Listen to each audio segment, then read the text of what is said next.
Diperkirakan 110 juta masyarakat yang akan melakukan mobilitas, baik antar daerah maupun di dalam provinsi yang sama. Jadi jalan tol di Pulau Jawa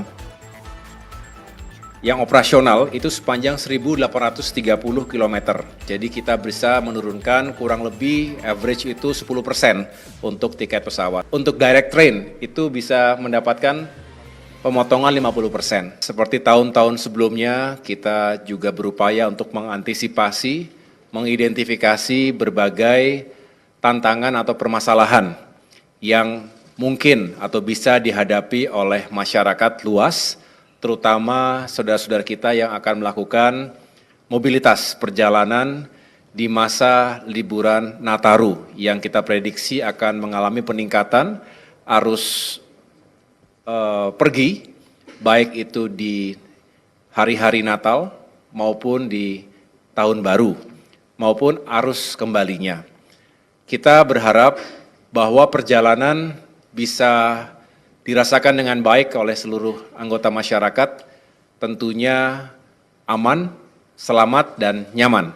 Oleh karena itu, tadi Bapak Presiden Prabowo menyampaikan dan menekankan kepada kita semua agar masing-masing kementerian dan stakeholder yang memang bertanggung jawab pada isu kelancaran, keselamatan, dan keamanan Nataru, terutama juga diantaranya untuk meyakinkan agar saudara-saudara kita yang merayakan Natal ini bisa beribadah dengan baik dan merasa aman dan nyaman. Tadi juga Bapak Kapolri memberikan penjelasan bahwa sudah dipersiapkan satuan termasuk personel Polri yang di backup nanti oleh personel TNI untuk bisa mengamankan berbagai lokasi, apakah itu rumah ibadah, kemudian juga rute-rute perjalanan yang digunakan oleh masyarakat luas.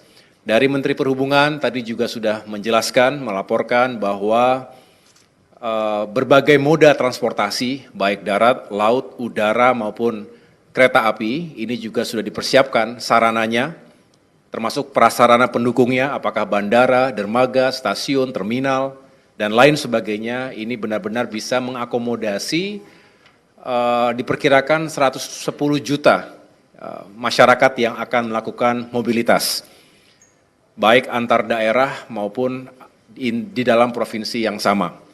Ini juga akan terus kita kawal, kita monitor melalui command center, posko atau posko yang digelar di berbagai titik yang memiliki kerawanan atau kerentanan terhadap situasi yang membuat traffic itu perlu dikontrol lebih baik lagi. Karena nanti diprediksi ada beberapa titik kemacetan misalnya, apakah karena memang itu rute klasik yang memang harus dipersiapkan, tetapi juga di samping itu kita juga mengantisipasi jika ada cuaca yang kurang baik.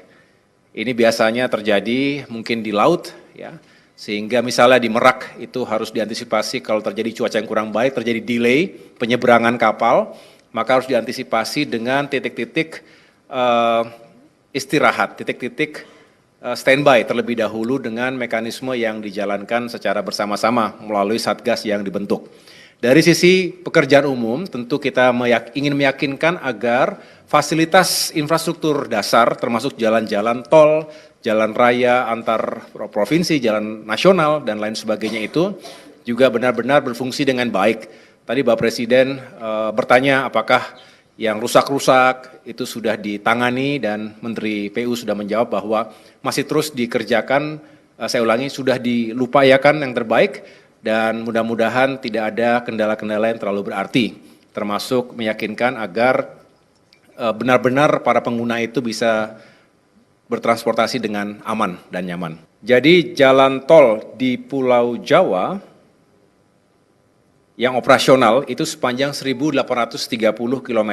Tempat istirahat dan pelayanan yang dipersiapkan itu ada 90 secara keseluruhan dan 422 gerbang tol beroperasi.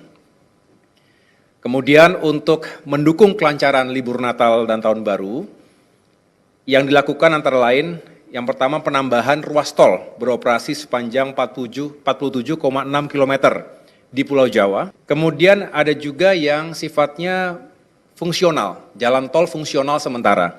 Nah ini kebetulan nanti malam kan saya akan bersama Bapak Menhub mencoba trek direct train dari Jakarta ke Yogyakarta. Kemudian keesokan harinya saya juga akan melakukan pemeriksaan bersama Menteri PU di segmen jalan tol fungsional khususnya yang menghubungkan Klaten dengan Prambanan, kurang lebih 8,6 km. Yang lain-lain adalah peningkatan kapasitas jalan tol, ya, termasuk untuk Jakarta Cikampek, di mana pengoperasian tambahan 1 lajur ruas Jakarta Cikampek dari 3 lajur menjadi 4 lajur. Tarif perjalanan transportasi umum selain pesawat, apakah ada juga yang bisa diturunkan atau seperti apa skema untuk biaya perjalanan masyarakat nanti? Terima kasih. Ya, terkait tiket, memang beberapa saat yang lalu sudah diumumkan juga kepada publik atas upaya yang dilakukan oleh Kementerian Perhubungan dan berbagai stakeholder lainnya, karena terkait dengan tiket pesawat misalnya, ada elemen aftur yang berpengaruh secara signifikan, kemudian juga penurunan jasa ke bandar udaraan, baik yang ditanggung oleh passenger, oleh consumer, maupun oleh maskapai, termasuk jasa pengelola bandara di berbagai tempat. Dan yang terakhir tentunya terkait dengan fuel surcharge. Jadi kita bisa menurunkan kurang lebih average itu 10% untuk tiket pesawat. Sedangkan yang lain-lain saya dengar tadi untuk kereta api, untuk direct train itu bisa mendapatkan pemotongan 50%. Inilah yang sedang terus diuji. Beberapa hari yang lalu sudah diuji Jakarta Semarang, dan nanti malam saya akan ikut Jakarta Yogyakarta.